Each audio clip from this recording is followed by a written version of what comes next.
a small business. But what we're starting to do is take from our coaching experience, and that's what we are, business coaches. We coach owners of small businesses defined as 1 to 25 employees. And we're taking our experiences, which span over 15 years, of literally thousands, probably tens of thousands of how questions that we've asked or been asked by our clients, and we put our heads together and solve those how questions. We literally have we've done so many of them that they're coming back and repeating here. So those are really the heart of the dirty secrets of small business. You have, as a small business owner out there, how questions that go unanswered. You do them yourself through trial and error, and it's a natural part. It's a natural part of running a business. How do I find a good employee? How do I talk to the bank? How do I understand my financial statements? How do I do how? And what we'd like to do is have you be part of the program and call in and talk about a how question that you might have that's been pondering or that's been bothering you for a while, and we'll kick it around. But in the meantime, we have a list of how questions that came up over the last week of our coaching experiences. We coach many clients either weekly or bi-weekly, and we have many how questions that come about through that. So we've corralled maybe 12 of those, and we're going to talk about a few of them today.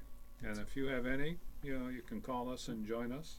We're available, and we'd like you to be part of the program at 440-946-9468. That's right. And probably the biggest dirtiest secret there is, Jack, is when it comes to business, is that most of those owners are stuck in the state of how, right? You are absolutely right. Because most people think that the owners have it all figured out. They know exactly what to do. And in reality, most of them have many of these how questions. And, as Jack, as you're saying, this is a list that we're going through right now that just came across in the last week alone from clients that we've spent time with. So we know these questions are out there. And these weren't the first time we've heard these. These are ones that just came up we wanted to kind of share with you. And so, as a small business owner, I know, and Adam knows as a small business owner, we just know together that you have all these how questions. In fact, when we, peel the onion on what coaching is all about, answering and setting up the answer for all these how questions is probably the heart of what coaching is all about.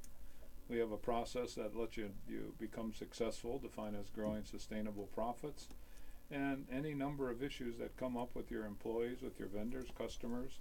It results in a how question being developed. And so this is pretty easy for us, and we have a lot of fun. We hope you're having fun too. We'd like you to call us and throw a how question into the pot here and see what we can do with it. All right, so while we're waiting for that phone to ring, again, the number is 440-946-9468. We got our next how question that we had from last week, and this one is one I know everybody can relate to, and there's a couple different avenues we'll take it down in terms of depending what your situation is, but here's the how question. How do I get a customer who is late on payments and owes me a lot of money to pay? Okay. Oh, that question. I don't think that question in 15 years, Adam, has ever come up before. That's right.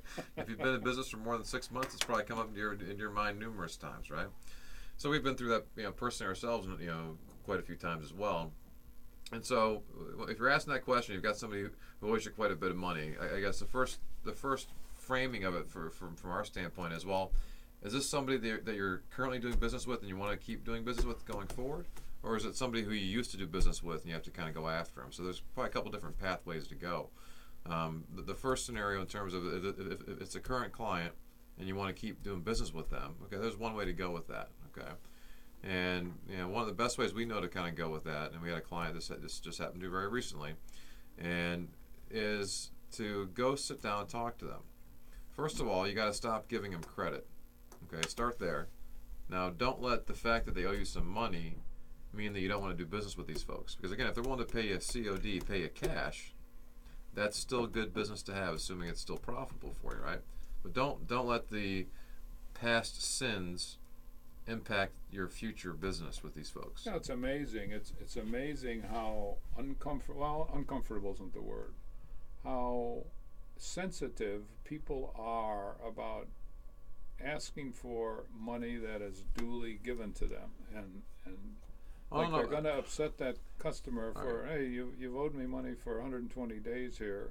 It's my money, and to have an attitude that depicts that tone, that confidence, shouldn't be a problem, but yet it is. I think people maybe aren't sure what they're allowed to do. Maybe it's more of that to a certain extent. Or they aren't sure what the rules of engagement are here in terms of, well, how do I go and not be? I can't remember what the guy's name is from the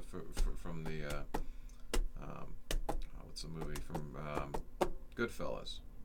All right, what was the guy's name? Bernie or something. There was a guy that he had the hairpiece, right? Yeah, yeah. And he wanted his money. I want my money. He's coming in. I mean, you want to reach through the screen and just punch him yourself, right? Because he's so annoying, right? So people don't want to necessarily be to that extent, but there's a lot of ways to go between where you are now and getting there are there. lines that are crossed that do allow that. Yeah. But yeah, you can see in that Right. that movie for those. But who've seen it. I think people may have that in mind, but they aren't sure. I think that, to my point here, Jack, they aren't maybe sure what the rules of engagement are, what they can do. So first off, what we encourage is not let the past sins impact going forward. If this is good, profitable business, assuming that they're paying, you start with COD. Okay, COD, and we call it COD plus. So COD on whatever they're ordering, plus a little bit to kind of pay off what those past dues are going to be. But sit down and talk to the owner. Oh wait, this is a current client now. Yeah. Then I'll assume decent relationships. Correct. So they're good for a promise or two to be broken, and if that be the case, versus putting right on COD, hey Adam, you owe me $10,000 here. Give me a schedule of payments that I can live with, and just make sure that you follow that plan. And if there's any problems, give me a call. I think most people would accept that. Versus And cutting them off from moving so to keep a giving them credit. COD right away. But that's a mature discussion, and one that has some basis in comfort. And certainly you, who wants to retain this customer, are going to show a willingness to work in a very positive way. All right, so let me stop you there. So the first step I think we want to make sure people know is place a phone call. Don't do this through a letter or an email or some other Place a phone stuff. call, Place a right. phone call to people and say, hey, I want to sit down and talk about what's going on. They know that they owe you money. You know that they owe you money. Okay. Now the phone call will tell you a lot. Some folks will duck a phone call. Right, won't answer it. Okay. Right.